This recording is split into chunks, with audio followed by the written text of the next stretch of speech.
नमस्कार, आप देख रहे हैं के न्यूज नेशनल और मैं हूं आपके साथ में शोभित पाठक। तो रुक करते हैं महत्वपूर्ण सुर्खियों पर।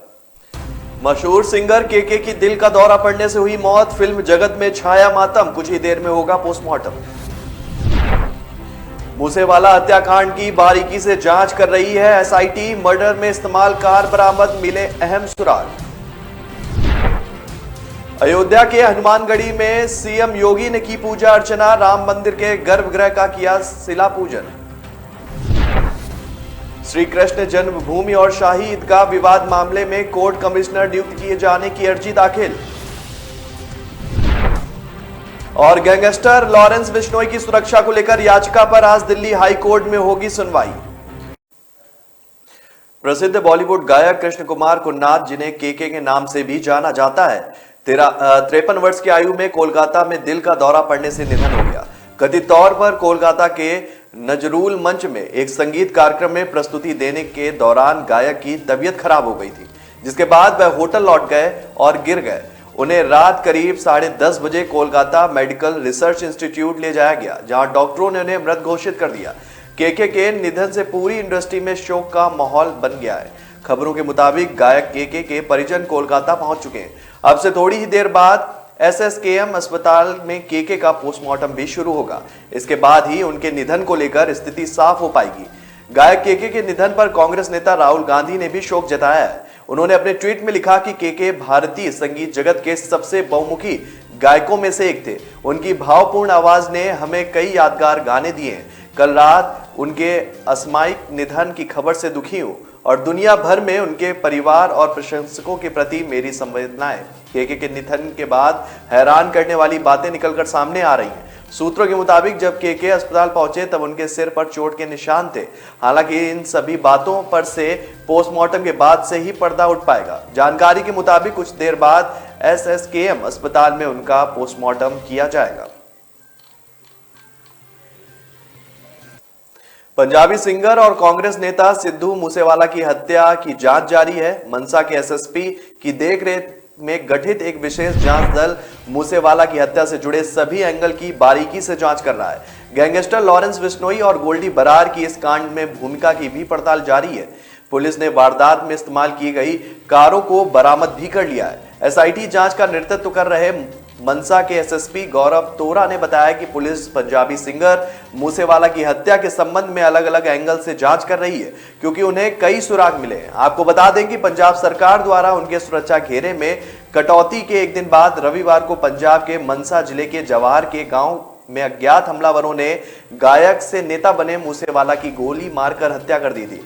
मनसा के एसएसपी गौरव तोरा ने जानकारी देते हुए बताया कि हम अलग अलग एंगल से मामले की जांच कर रहे हैं। हमने अपराध में इस्तेमाल की गई कारों को भी बरामद कर लिया है। हमें कई सुराग मिले हैं। हमें उम्मीद है कि सभी आरोपियों को जल्द ही गिरफ्तार कर लिया जाएगा। वे गैंगस्टर लॉरेंस बिश्नोई और गोल्डी बरार गैंग की भूमिका की भी जांच कर रहे हैं, क्योंकि उन्होंने घटना की जिम्मेदारी ली है।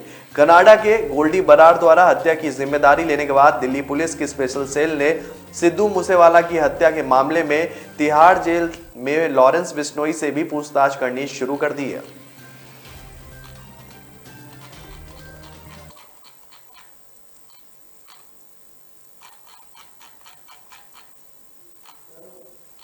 रामनगरी में आज सीएम योगी आदित्यनाथ ने पूजा अर्चना की। आज अयोध्या में एक बार फिर इतिहास बन गया। बहुप्रतीक्षित श्री राम लला के गर्भगृह के निर्माण के शुभारंभ के साथ ही मंदिर आंदोलन की सुदीर्घ यात्रा का स्वर्णिम पड़ाव भी पूरा हो गया। मुख्यमंत्री योगी आदित्यनाथ आज अभिजीत मुहूर्त मृगशिरा नक्षत्र व आनंद योग में गर्भगृह के लिए उन्होंने पहली शिला पूजन अर्चन के बाद उन्होंने ईंट रखी। ट्रस्ट सूत्रों से मुताबिक करीब 200 लोगों की सूची तैयार की गई है, जो गर्भगृह की प्रथम शिला पूजन के दौरान मौजूद रहे। व्हीप के प्रांतीय मीडिया प्रभारी शरद शर्मा ने बताया कि 90 की संख्या में संत धर्माचार्यों सहित मंदिर आंदोलन से जुड़े रहे लोग कार्यक्रम के साक्षी भी बने। और इसके अलावा संघ के भैया जी जोशी और व्हीप के दिनेश चंद्र संजय जी सहित ट्रस्ट के सभी पदाधिकारी, प्रशासनिक अधिकारियों सहित सांसद, विधायक, महापौर भी इस कार्यक्रम में पूरे टाइम मौजूद रहे।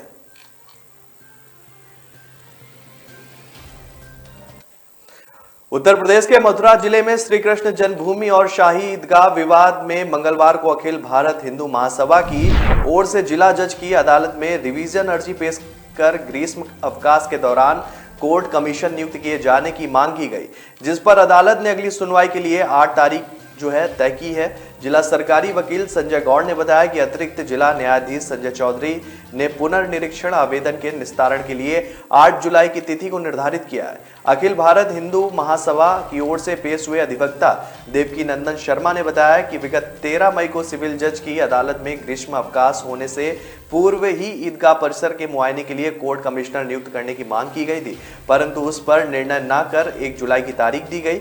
इसलिए मंगलवार को जिले न्यायालय में जिला जज राजीव भारती के समक्ष पुनर्निरीक्षण याचिका की अर्जी पेश की गई। उनसे मांग की गई थी कि प्रतिवादी पक्ष अवकाश के दिनों में ईदगाह परिसर में मौजूद सनातन धर्म से जुड़े साक्ष्यों को नष्ट भ्रष्ट करने का प्रयास कर सकते हैं, इसलिए इस अवधि में सर्वे कराकर रिपोर्ट मंगवा ली जाए।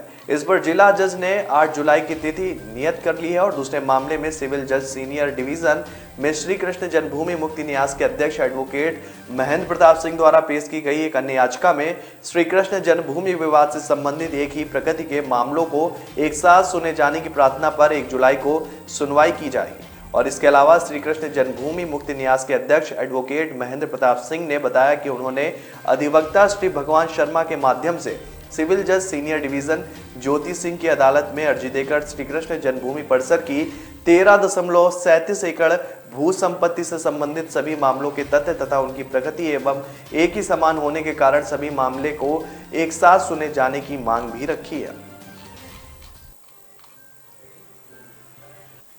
पंजाबी सिंगर सिद्धू मूसेवाला हत्याकांड में पहली गिरफ्तारी उत्तराखंड से की गई है, जिसमें मनप्रीत सिंह नाम के शख्स को पंजाब पुलिस ने गिरफ्तार किया है। वहीं सिद्धू मूसेवाला की हत्या की जिम्मेदारी लॉरेंस बिश्नोई गैंग ने ली है, जिसके बाद तिहाड़ जेल में बंद गैंगस्टर लॉरेंस बिश्नोई की मुश्किलें बढ़ गई हैं। अब गैंगस्टर लॉरेंस बिश्नोई को ही अपनी मौत का डर सता रहा है, जिसे लेकर उसने दिल्ली हाई कोर्ट का दरवाजा भी खटखटाया है। अपनी सुरक्षा की गुहार लगाते हुए गैंगस्टर लॉरेंस बिश्नोई ने दिल्ली हाई कोर्ट में याचिका दायर की थी, जिसमें उन्होंने जल्द सुनवाई की मांग करते हुए कहा कि अगर सिद्धू मूसेवाला हत्याकांड में मामले की पूछताछ को लेकर पंजाब पुलिस उनसे पूछताछ करती है तो उनको जान का खतरा है।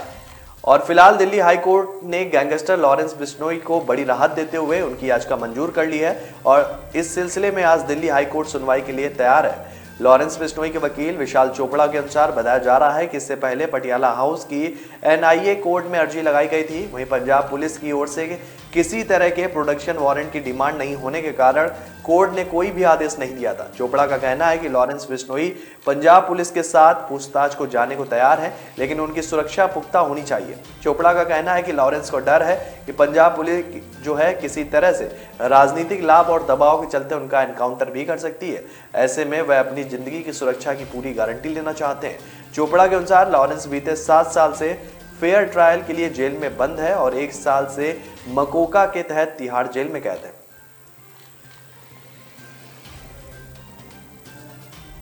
तो ब्रेक पर जाने से पहले रुक करते हैं महत्वपूर्ण सुर्खियों पर। मशहूर सिंगर केके की दिल का दौरा पड़ने से हुई मौत, फिल्म जगत में छाया मातम, कुछ ही देर में होगा पोस्टमार्टम। मूसेवाला हत्याकांड की बारीकी से जांच कर रही है एसआईटी, मर्डर में इस्तेमाल कार बरामद, मिले अहम सुराग।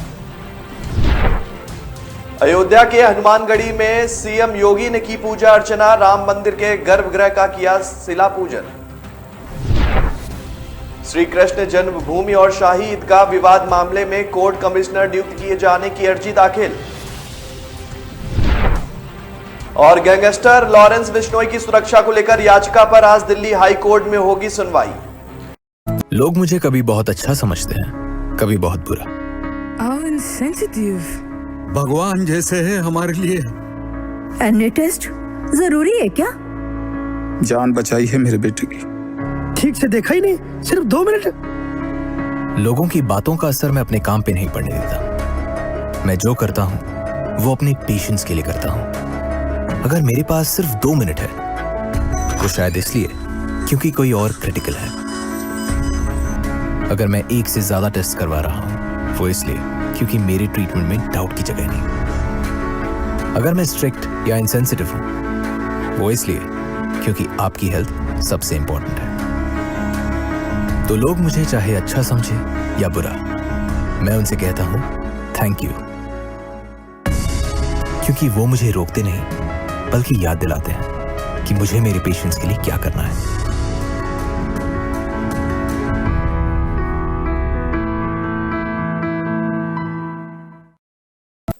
ब्रेक के बाद फिर स्वागत है आपका। रुक करते हैं आगे की खबरों पर। केरल व आसपास के क्षेत्रों में दक्षिण पश्चिम मानसून की दस्तक के साथ ही देश के विभिन्न हिस्सों में प्री मानसून गतिविधियां तेज हो गई हैं। आज हरियाणा, दिल्ली व पश्चिमी यूपी समेत देश के कुछ हिस्सों में आंधी के साथ हल्की वर्षा के आसार है। वहीं उत्तर पूर्व में भारी बारिश का भी अनुमान है। बीते 24 घंटे में मध्य प्रदेश समेत कुछ इलाकों में पारा एक बार फिर से चढ़ेगा। उमस व गर्मी से लोग परेशान हो रहे हैं। मौसम विभाग के ताजा अपडेट में कहा गया है कि 1 जून से उत्तर पूर्व में तेज बारिश होगी। असम और मेघालय में 2 जून से लेकर 4 जून तक भारी बारिश की चेतावनी है। आज से अगले 5 दिनों में बिहार, झारखंड और पश्चिम बंगाल में तेज बारिश की आशंका जताई गई है। बात करें नौतपे और गर्मी की, तो देश के कुछ हिस्सों में पारा एक बार फिर से चढ़ने लगा है। नौतपा खत्म होने में अंतिम 2 दिन शेष हैं और इसलिए जाते जाते ये कई इलाकों में लोगों को सता सकता है। आज मध्य प्रदेश, महाराष्ट्र और गुजरात के कुछ हिस्सों में ग्रीष्म लहर देखने को भी मिल सकती है। दिल्ली में पारा 40, भोपाल में 41, अहमदाबाद में 43, लखनऊ और जयपुर में 42 डिग्री तक सेल्सियस रह सकता है। दिल्ली के सर गंगाराम अस्पताल में उपचाराधीन वरिष्ठ समाजवादी पार्टी के नेता आजम खां की हालत पूरी तरीके से स्थिर है। अस्पताल सूत्रों ने यह जानकारी दी है। उन्हें नियमित स्वास्थ्य जांच के लिए रविवार को अस्पताल में भर्ती कराया गया था। अब बुधवार को सपा प्रमुख अखिलेश यादव दिल्ली के अस्पताल में आजम खां से मुलाकात कर सकते हैं। अखिलेश यादव आजम खां से मिलने जाएंगे और इस दौरान अखिलेश यादव के साथ कपिल सिब्बल भी मौजूद रहेंगे। आजम खां अभी दिल्ली के सर गंगाराम अस्पताल में भर्ती हैं। वहीं इससे पहले जम्मू कश्मीर के पूर्व सीएम फारूक अब्दुल्ला ने आजम खां से सोमवार को मुलाकात की थी। सूत्रों ने बताया कि जो है खान अस्पताल में मेडिसिन विभाग में भर्ती हैं। उन्होंने कहा कि वह ठीक है, उन्हें नियमित जांच के लिए भर्ती कराया गया है। हालांकि मीडिया से बताया जा रहा है कि सपा नेता का स्वास्थ्य ठीक नहीं है। इस संबंध में सूत्रों ने बताया कि खान की हालत पूरी तरह से स्थिर है। आपको बता दें कि आजम खान 27 महीनों तक सीतापुर जेल में बंद रहे। सुप्रीम कोर्ट ने धोखाधड़ी मामले में उन्हें अंतरिम जमानत प्रदान कर रखी थी। अंतरिम जमानत दिए जाने के एक दिन बाद खान को 20 मई को उत्तर प्रदेश की सीतापुर जेल से रिहा किया गया, जिसके बाद उन्हें 23 मई को लखनऊ में विधायक पद की शपथ ली थी। उत्तराखंड में चंपावत उपचुनाव की वोटिंग खत्म होते ही प्रदेश की धामी सरकार ने बड़ा फैसला लिया है।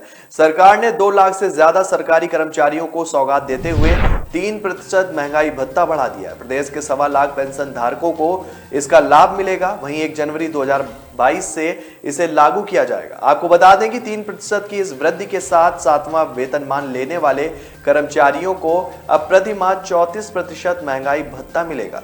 बढ़े हुए महंगाई भत्ते का नियमित भुगतान जून माह में देय वेतन के साथ होगा। संशोधित भत्ते में बकाया का भुगतान 1 जनवरी 2022 से 30 अप्रैल 2022 तक नगद में किया जाएगा। चंपावत उपचुनाव में मंगलवार को मतदान खत्म होते ही सरकार ने डीए बढ़ोतरी का इंतजार खत्म कर दिया है और 7वां वेतनमान लेने वाले राज्य कर्मचारी, सहायता प्राप्त शैक्षणिक एवं तकनीकी शिक्षण संस्थानों, शहरी स्थानीय निकायों और कार्यभारित कर्मचारियों एवं शिक्षकों एवं यूजीसी वेतनमान में कार्यरत पदाधिकारियों एवं पेंशनधारियों को 1 जनवरी 2022 से 3% बढ़ा हुआ महंगाई भत्ता अब मिलेगा। उत्तर प्रदेश के अयोध्या में शराब की दुकानों को लेकर सरकार ने बड़ा फैसला लिया है। यहां राम मंदिर क्षेत्र में आने वाली सभी शराब की दुकानों के लाइसेंस निरस्त कर दिए गए। यह जानकारी उत्तर प्रदेश विधान परिषद में प्रश्नकाल के दौरान राज्य के आबकारी मंत्री नितिन अग्रवाल ने दी। मंत्री ने बताया कि अयोध्या में राम मंदिर क्षेत्र में आने वाली सभी शराब की दुकानों के लाइसेंस निरस्त कर दिए गए हैं। वे बसपा सदस्य भीमराव अंबेडकर की प्रश्न का जवाब दे रहे थे। आबकारी मंत्री ने बताया कि आबकारी दुकानों की संख्या और स्थित नियमावली 1968 बनाई गई है, जिसमें समय समय पर जरूरत के मुताबिक संशोधन किए जाते हैं। मंत्री ने बताया कि इसके तहत सार्वजनिक पूजा स्थल, चिकित्सालय, विद्यालय या फिर आवासीय कॉलोनी के 50, 75 और 100 मीटर की दूरी के अंदर दुकान या उप दुकान को लाइसेंस नहीं दिया दिया जाता है। उन्होंने कहा कि सरकार अभी नियमावली में संशोधन पर विचार नहीं कर रही है। आपको बता दें कि बसपा सदस्य भीमराव अंबेडकर ने अनुसूचित जाति बाहुल्य क्षेत्र की बस्तियों से सरकारी देसी शराब की दुकानों को हटाने की मांग की थी। आपको बता दें कि विश्व हिंदू परिषद ने भी प्रयागराज में संगम के 5 किलोमीटर के दायरे में मांस और शराब की बिक्री पर रोक लगाने की मांग की है और इस बारे में मुख्यमंत्री योगी आदित्यनाथ को भी चिट्ठी लिखी गई है। कान्हा की नगरी मथुरा में श्री कृष्ण जन्मस्थान के आसपास के क्षेत्र में शराब बिक्री पर बुधवार से पूरी तरीके से प्रतिबंध लगा दिया गया और इसी के साथ आज से शराब, बियर व भांग की 37 दुकानों पर ताला लग जाएगा। वहीं शहर के 3 होटलों की बात करें तो वहीं 2 मॉडल शॉप भी आज से नहीं खुलेंगे। गौरतलब है कि प्रदेश के मुख्यमंत्री योगी आदित्यनाथ ने 10 सितंबर 2021 को मथुरा के तीर्थ स्थल घोषित करते हुए श्री कृष्ण जन्मस्थान के आसपास के 10 वर्ग किलोमीटर के क्षेत्र में शराब और मांस की बिक्री पर प्रतिबंध लगा दिया था। सीएम के आदेश के अगले ही दिन से मांस की बिक्री तो बंद हो गई, लेकिन शराब की दुकान अब तक चल नहीं थी। लेकिन आज से अंग्रेजी शराब की 10, देसी शराब की 10 और बियर की 10 और भांग की 7 दुकानों पर ताला लग जाएगा। आपको बता दें कि रामनगरी अयोध्या में भी शराब की दुकानों को लेकर सरकार ने बड़ा फैसला लिया है। यहां राम मंदिर क्षेत्र में आने वाली सभी शराब की दुकानों के लाइसेंस निरस्त कर दिए गए। उत्तर प्रदेश विधान परिषद में प्रश्नकाल के दौरान राज्य के आबकारी मंत्री ने यह जानकारी दी। तो ब्रेक पर जाने से पहले रुक करते हैं महत्वपूर्ण सुर्खियों पर। मशहूर सिंगर केके की दिल का दौरा पड़ने से हुई मौत, फिल्म जगत में छाया मातम, कुछ ही देर में होगा पोस्टमार्टम। मूसेवाला हत्याकांड की बारीकी से जांच कर रही है एसआईटी, मर्डर में इस्तेमाल कार बरामद, मिले अहम सुराग। अयोध्या के हनुमानगढ़ी में सीएम योगी ने की पूजा अर्चना, राम मंदिर के गर्भगृह का किया शिला पूजन। श्री कृष्ण जन्मभूमि और शाही ईदगाह विवाद मामले में कोर्ट कमिश्नर नियुक्त किए जाने की अर्जी दाखिल। और गैंगस्टर लॉरेंस बिश्नोई की सुरक्षा को लेकर याचिका पर आज दिल्ली हाई कोर्ट में होगी सुनवाई। पहचान तभी होती है जब उसकी बुनियाद मजबूत हो, क्योंकि जिन्हें खुद पर भरोसा हो उनकी ताकत कभी कम नहीं होती है। इसलिए भरोसा करिए सिर्फ विकी पावर प्लस टीएमटी बात पर। अब घर बनेगा स्ट्रॉन्ग, चलेगा लाइफ लॉन्ग। ब्रेक के बाद फिर स्वागत है आपका। रुक करते हैं आगे की खबरों पर। भारतीय किसान यूनियन में टिकैत ग्रुप के जिलाध्यक्ष दिलबाग सिंह पर मंगलवार रात फायरिंग हुई। रात करीब 9:30 बजे किसान नेता दिलबाग सिंह की कार पर 3 राउंड गोली चली। ये घटना गोला कोतवाली इलाके के भदेड़ गांव के पास हुई है और इससे पहले किसान यूनियन के नेता राकेश टिकैत पर बेंगलुरु में स्याही फेंकी गई। लखीमपुर खीरी में किसान यूनियन के जिला अध्यक्ष दिलबाग सिंह पर मंगलवार रात फायरिंग हुई। ये घटना गोला कोतवाली क्षेत्र के गांव के पास हुई। तब किसान नेता अपनी कार से घर जा रहे थे। उसी वक्त पीछे से बाइक आकर ओवरटेक करते हुए उनके कार के टायर पर फायरिंग की गई। इसके बाद कार के शीशे पर 2 राउंड फायरिंग की हुई। इस हमले में किसान नेता दिलबाग सिंह बाल बाल बच गए। दिलबाग सिंह तिपुनिया कांड मामले में गवाह भी हैं, जिसमें गृह राज्य मंत्री अजय मिश्र टेनी के बेटे आशीष मिश्रा आरोपी हैं। वहीं मंगलवार को टिकैत के ऊपर स्याही फेंकने की घटना लेकर जिलाधिकारी को ज्ञापन भी सौंपा गया है। आपको बता दें कि किसान यूनियन के नेता राकेश टिकैत पर सोमवार को बेंगलुरु में एक कार्यक्रम के दौरान स्याही फेंकी गई थी। राकेश टिकैत बेंगलुरु के प्रेस क्लब में प्रेस कॉन्फ्रेंस कर रहे थे। जिस समय टिकैत पीसी करने वाले थे, उसी समय एक अज्ञात शख्स ने उनके ऊपर स्याही फेंक दी।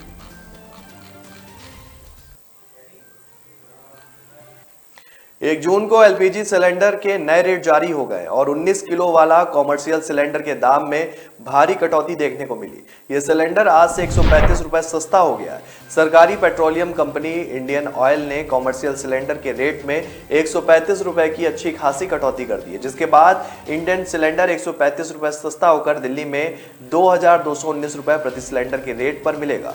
कॉमर्शियल एलपीजी सिलेंडर की कीमतों में अप्रैल और मई में कई बार बढ़ोतरी हुई। मार्च में 19 किलोग्राम वाला जो सिलेंडर दिल्ली में 2012 रुपए का था, वो 1 अप्रैल को 2253 रुपए पर आ गया।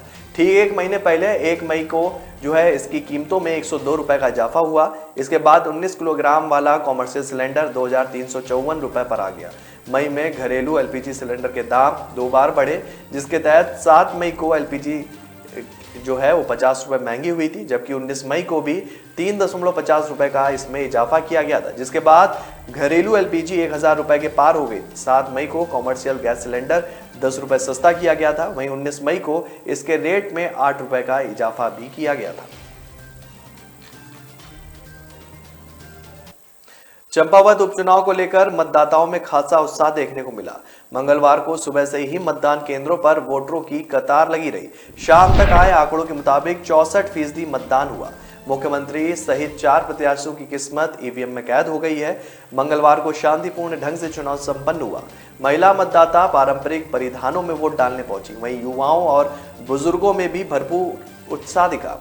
76 मतदान केंद्रों में वेबकास्टिंग की गई। 4 बूथों पर ईवीएम, वीवीपैट आदि खराब होने के 1 घंटे तक वोटिंग बाधित रही। मौसम भी कुछ देर बाद मतदान की रफ्तार को नहीं रोक पाया। वहीं सीएम धामी ने देहरादून से चंपावत उपचुनाव पर पूरी नजर रखी। दून जाने से पहले टनकपुर बनबसा के 15 से अधिक बूथों पर सीएम धामी पहुंचे। उनकी पत्नी गीता धामी भी लोगों से मिली। उधर मतदान को लेकर जहां भाजपा में उत्साह था, वहीं 90% बूथों पर कांग्रेस के बस्ते नहीं थे। प्रशासन पर पक्षपात का आरोप लगाकर शाम 4 बजे कांग्रेस प्रत्याशी निर्मला गहतोड़ी धरने पर बैठ गई। चंपावत उपचुनाव में मुख्यमंत्री पुष्कर सिंह धामी समेत 4 प्रत्याशी मैदान में हैं और विधानसभा चुनाव में मुख्यमंत्री धामी को खटीमा से हार का मुंह देखना पड़ा था। ऐसे में क्षेत्र के पूर्व विधायक कैलाश गहतोड़ी ने यह सीट उनके लिए खाली कर दी थी। उत्तराखंड की 5वीं विधानसभा के लिए 15 फरवरी को हुए मतदान के 106 दिन बाद 31 मई को चंपावत में दूसरी बार मतदान हुआ। चुनाव की तमाम अनिश्चितताओं को बावजूद उपचुनाव के नतीजों को लेकर खास संशय नहीं है, लेकिन भाजपा की सारी कोशिश इसे आगे की है। उत्तराखंड के चंपावत में उपचुनाव के लिए वोटिंग हुई। दोपहर 3 बजे से जो है 51.5% मतदान रिकॉर्ड किया गया। चुनाव में मुख्यमंत्री पुष्कर सिंह धामी समेत 4 प्रत्याशी मैदान में उतरे। दरअसल विधानसभा चुनाव में मुख्यमंत्री धामी को खटीमा से हार का मुंह देखना पड़ा था। ऐसे में क्षेत्र के पूर्व विधायक कैलाश गहतोड़ी ने उनके लिए सीट खाली कर दी थी। उत्तराखंड की 5वीं विधानसभा के लिए 15 फरवरी को हुए मतदान के 106 दिन बाद 31 मई को चंपावत में दूसरी बार मतदान हो रहा है। चंपावत राजकीय इंटर कॉलेज में बूथ पर जो है सगे भाइयों ने एक साथ वोट डाला। वहीं मतदान को लेकर उत्साहित तीनों भाई जो है काफी उत्साहित नजर आए। कनल गांव के निवासी तीनों भाई अभय, अजय और अभिषेक ने दूसरी बार अपने मताधिकार का प्रयोग किया।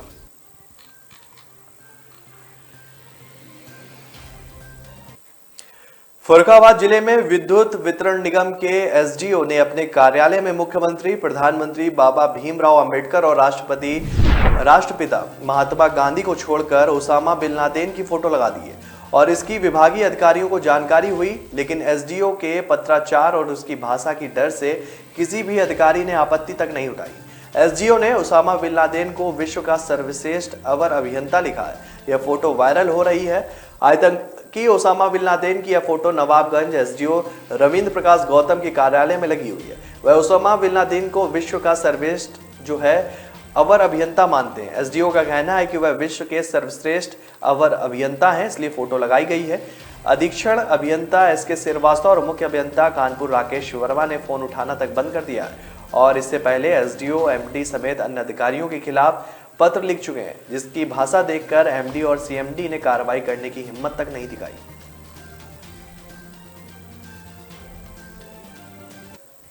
तो फिलहाल इस बुलेटिन में मेरे साथ इतना ही। आगे की खबरों के लिए बने रहिए के न्यूज नेशनल के साथ। तब तक के लिए नमस्कार। मशहूर सिंगर केके की दिल का दौरा पड़ने से हुई मौत। फिल्म जगत में छाया मातम। कुछ ही देर में होगा पोस्टमार्टम। मूसेवाला हत्याकांड की बारीकी से जांच कर रही है एसआईटी। मर्डर में इस्तेमाल कार बरामद, मिले अहम सुराग। अयोध्या के हनुमानगढ़ी में सीएम योगी ने की पूजा अर्चना। राम मंदिर के गर्भगृह का किया शिला पूजन। श्री कृष्ण जन्मभूमि और शाही ईदगाह विवाद मामले में कोर्ट कमिश्नर नियुक्त किए जाने की अर्जी दाखिल। और गैंगस्टर लॉरेंस बिश्नोई की सुरक्षा को लेकर याचिका पर आज दिल्ली हाई कोर्ट में होगी सुनवाई।